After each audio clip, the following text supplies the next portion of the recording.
Assalamualaikum warahmatullahi wabarakatuh.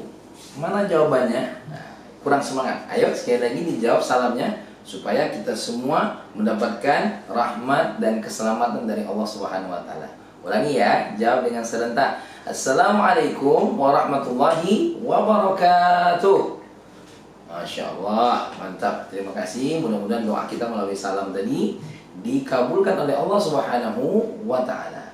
Anak-anak semua yang dimuliakan oleh Allah Subhanahu wa taala, mari kita bersyukur kepada Allah Subhanahu wa taala atas segala nikmatnya yang diberikan kepada kita, terutama nikmat sehat, nikmat selamat, karena dengan ini semua ibadah, kebaikan bisa kita lakukan.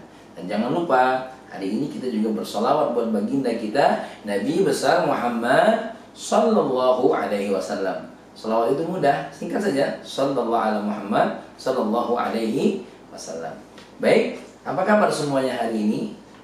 Alhamdulillah kalau semuanya sehat. Mudah-mudahan sehat selalu insya Allah, dan juga ayah dan ibunya sehat, diluaskan oleh Allah rezekinya. Kita akan belajar. Siapa di antara kita yang mau memimpin doa? Ayo persilahkan. Apa doa kita? Silakan, ada di area yang mau? Oke. Bagus, mari kita berdoa sama-sama. Allahumma inna nas'aluka fahman nabiyyin wa hifdzal mursalin wa ilhamal malaikatil muqarrabin ya fattah ya alim iftah qulubana futuhal arifin.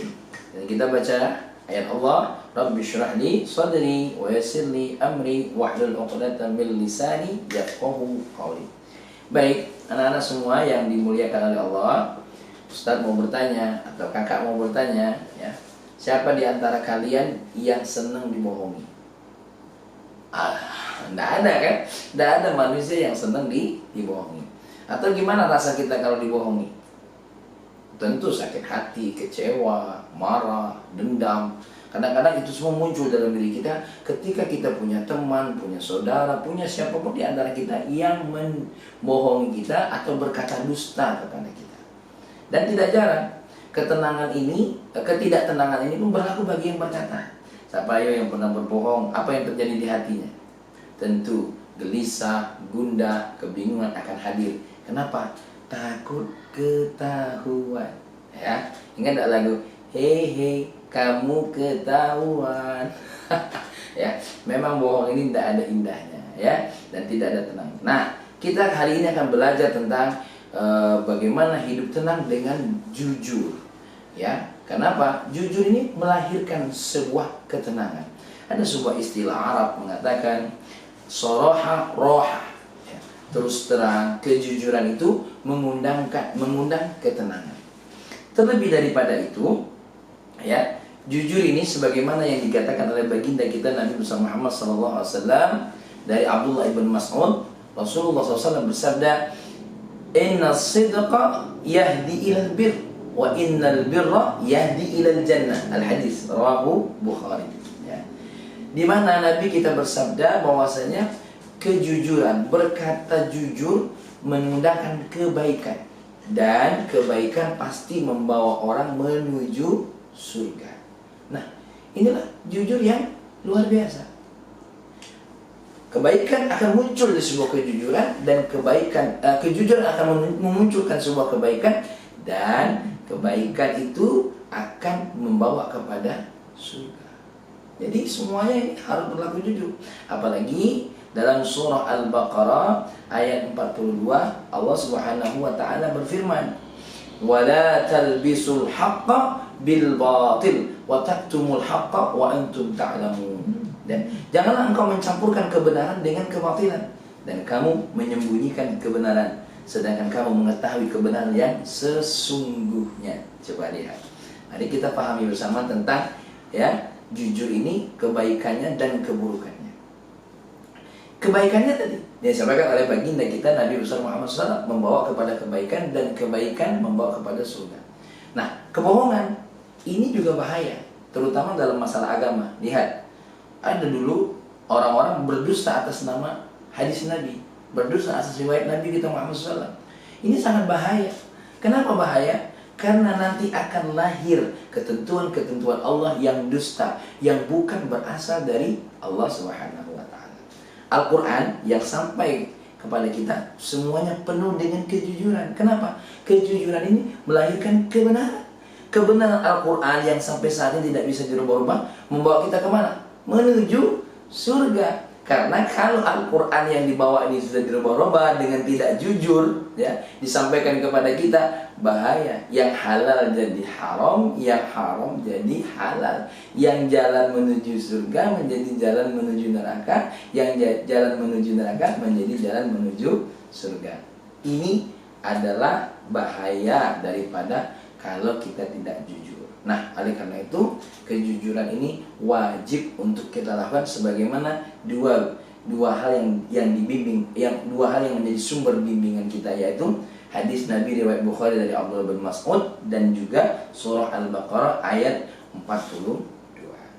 Ya, jadi semuanya bagaimana dengan kejujuran ini? Tapi Ustaz mau nanya, kira-kira jujur itu apa? Ya, jujur itu apa? Apa yang tahu? Ya, pasti semuanya tahu lah. Pasti sudah menerka-nerka tentang sebuah kejujuran itu apa. Pasti ada yang berkata benar, segala macam. Baik. Jujur itu kita akan maknakan pada dua hal. Pertama, pada ucapan. Apa yang disebut dengan jujur dalam ucapan? Menyampaikan segala sesuatu sesuai dengan fakta, sesuai dengan kebenaran yang terjadi. Jadi kalau kita melihat seseorang itu jatuh dari motor, kita katakan jatuh dari motor. Jangan kita sampai kita katakan jatuh dari mobil. Kalau seseorang itu melihat bahwasanya si fulan yang mencuri, kita katakan si fulan yang mencuri. Jangan kita berkata nama yang lain. Kenapa? Kalau kita berkata nama yang lain, nanti akan jatuh hukuman kepada nama orang yang lain. Maka bahaya. Jadi pengacara harus jujur, mana yang benar katakan benar, mana yang salah katakan salah. Yang jadi wartawan katakan harus jujur, harus benar. Ya. Dan ingat, orang yang jujur ya akan melahirkan ketenangan dalam dirinya dan ketenangan untuk lingkungan. Jadi apa tadi saya jujur dalam sebuah ucapan, yaitu menyampaikan segala sesuatu sesuai dengan fakta. Mantap, ya. Jadi harus begitu. Katakan yang sejujurnya. Yang kedua, yang dikatakan dengan jujur dalam perbuatan. Apa itu jujur dalam perbuatan?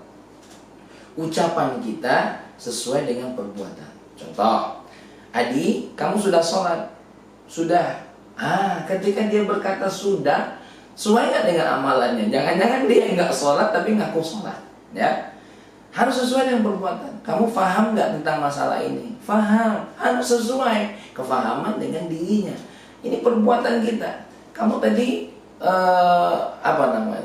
ya, seperti contoh yang lain, kita kan tahu nih, sholat itu adalah wajib. Tentu ketika kita tahu ini wajib, kita juga amalkan. Jadi banyak contoh daripada jujur dalam sebuah perbuatan. Intinya ucapan dan perbuatannya itu sama.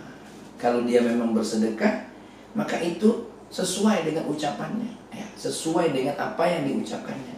Kalau ditanya ini baju siapa? Baju yang kamu pakai sedekah ini, sesuaikan dengan amalannya. Ini sedekah, ini zakah, atau ini hibah. Harus sesuai dengan amalan dan ucapannya harus sesuai. Contoh, hal yang tidak sesuai dalam ibadah, apa? Mudah saja. Kita sholat, niatnya sholat zuhur, tapi prakteknya sholat maghrib. Nah, ini tidak pas. Atau ya, boleh jadi kita niatnya sholat zuhur, tapi waktunya sholat asar. Ucapan dan perbuatan kita tidak pas. Maka hati-hati dalam perbuatan kita ini semua. Ya, dalam kehidupan tidak memberikan ketenangan, dalam ibadah bisa jadi tidak melahirkan sebuah ketidaksahan dalam sebuah ibadah. Nah, oleh karena itu teman-teman semua siap semuanya untuk jujur ya. Mudah-mudahan bisa. Kemudian kira-kira apa sih untungnya orang yang jujur itu? Orang yang jujur itu untungnya minimal ada 3. 1, temannya banyak. Ya, kalau orang jujur itu pasti banyak yang sayang, banyak yang suka karena dia jujur, gitu loh. Mujur kata seorang ya. Yang kedua adalah dia akan mendapatkan banyak teman. Kalau yang kedua adalah pasti dia akan dipercaya, sering mendapatkan amanah. Siapa yang mau memberikan menitip menitipkan sesuatu kepada orang yang tidak jujur? Ayo siapa? Nggak ada kan? Pasti nggak ada di antara kalian yang mau. Baru yang ketiga, ketentraman hidup. Karena nggak ada musuh, tentram. Nggak ada orang yang disakitinya, nggak ada orang yang dibohonginya. Itu di antaranya hidup. Dan dia nggak ada beban. Nggak ada beban ketahuan, nggak ada apa-apa. Oke, anak-anak semua yang dimuliakan oleh Allah Subhanahu Wa Taala. Demikian terkait dengan jujur. Ya, sekarang kita akan sedikit mengulang tadi bagaimana hadis Nabi tentang jujur.